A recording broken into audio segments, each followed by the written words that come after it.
Hello, my dear students, and welcome back. I know your exams are just around the corner, and you might be feeling a little bit of that pressure, but bilkul chinta mat karo. Don't you worry at all. We're going to break down this glass bangles chapter so well that you'll feel absolutely confident. Ready? Chalo, let's begin. Just look at these. So beautiful, nah? That clinking sound, the sparkling colors. These glass bangles are such a huge part of our festivals and our culture. Well, this chapter is the story behind these very bangles. It's a story of art, of family, and a little bit of New Age thinking. Okay, let's dive right in. So our story takes us to a town called Firozabad, which is in Uttar Pradesh. Now you should know, Firozabad is world famous for its glassware, especially its bangles, and it's here that we meet our main character, a very, very skilled artisan named Ravi. Ravi is not new to this work beta. His family has been making these beautiful bangles for generations. It's their heritage, their legacy. Just try to imagine his workshop. The air is probably filled with the gentle clinking of glass and the hum of all the artisans working with so much focus and skill. It's a place where art is truly born. So, how are these beautiful things actually made? I know, it looks so complex, but I've broken it down into 4 simple steps for you, almost like a recipe. First, they heat the glass in a super hot oven called a furnace. Then, very carefully, they shape the soft melted glass. After that comes the fun part, adding all the lovely colors and those intricate traditional designs. And finally, the bangles are cooled down to perfection. And this brings us to a really important time for their craft. During Diwali, as you all know, everything is about celebration, lights, and new clothes. And of course, beautiful new bangles. So for Ravi and the other artisans, this is the busiest time of the year.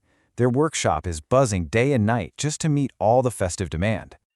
Okay, now the story takes a very interesting turn.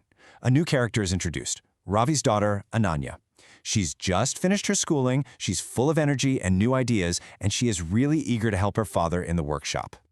And this is where it gets really exciting.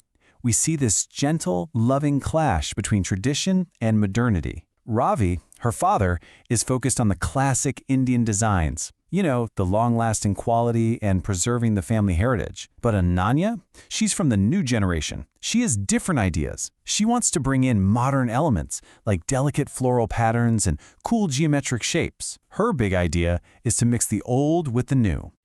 So did Ananya's idea work? Oh, absolutely. Ravi listened to his daughter, and together they created a special Diwali collection. And guess what? It was a huge success. Customers just loved the fresh designs and the exciting new colors. It was the perfect blend of tradition and innovation. And this success wasn't just for them. It sent this wave of excitement and work through the entire community. So that was the story. Simple and sweet, right? Now for the most important part. It's time for a quick revision to get you completely ready for your exams. So pay close attention now. Chalo, let's get you ready for those full marks. Okay, bachcho. I'm going to ask you some important questions that come straight from your textbook. Think of it as a fun little practice session. I'll ask the question, you think of the answer for a moment, and then I'll show you exactly how to write it perfectly.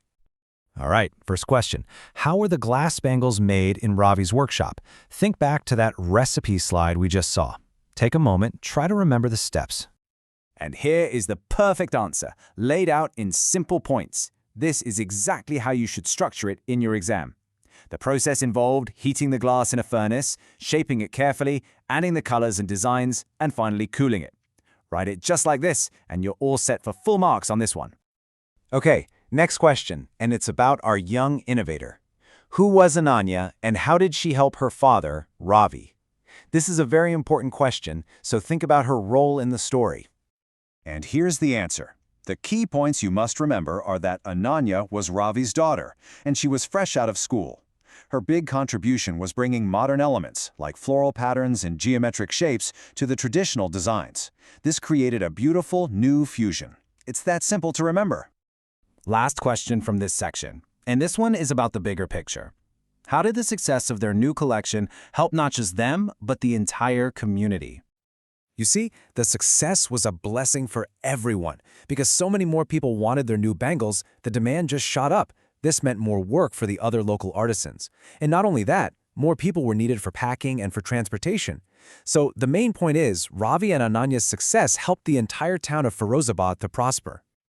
Excellent work on those questions. Now, let's quickly learn 2 important new words from this chapter. Knowing these will help you understand the text better and also write more impressive answers in your exam. The first word is artisan. An artisan is simply a skilled worker who creates things by hand. Our main character, Ravi, is the perfect example of an artisan. He uses his skill to create beautiful things. Simple. And the second word is furnace. Remember the very first step of making bangles? A furnace is that special, very, very hot oven that is used to melt materials like glass so that the artisans can shape them. All right, we're on our last section. A little bit of grammar. Now don't get scared. The past perfect tense sounds complicated, but I promise you, it's actually very, very simple. Let's just look at the examples from your book. So, what's the rule here? Well, we use the past perfect tense when we are talking about 2 actions that happened in the past. It's used for the action that happened first. The formula is easy. The first action gets had plus the verb, and the second action is just in the simple past. Let's look at our first example. Ananya had completed her schooling before she joined the factory. So what happened first? She completed her schooling, right? So that gets had completed. And what happened second? She joined the factory. So that is just joined. See? First action, second action. Let's do one more, just to be sure. The crowd had dispersed when we reached the market. Again, what happened first? The crowd left, so that's had dispersed. What happened second? We reached the market, so that's reached. It's all about finding which action happened first. So simple, nah? And that brings us to the end. You know, the biggest lesson from this story is that when you respect tradition and mix it with your own fresh, creative ideas, you can create something truly beautiful and successful, just like Ananya did. As you prepare for your exams, think about this. What is a tradition in your own life that you could maybe reimagine with a modern touch? Study well, my dear students. I know you will all do wonderfully. All the very best.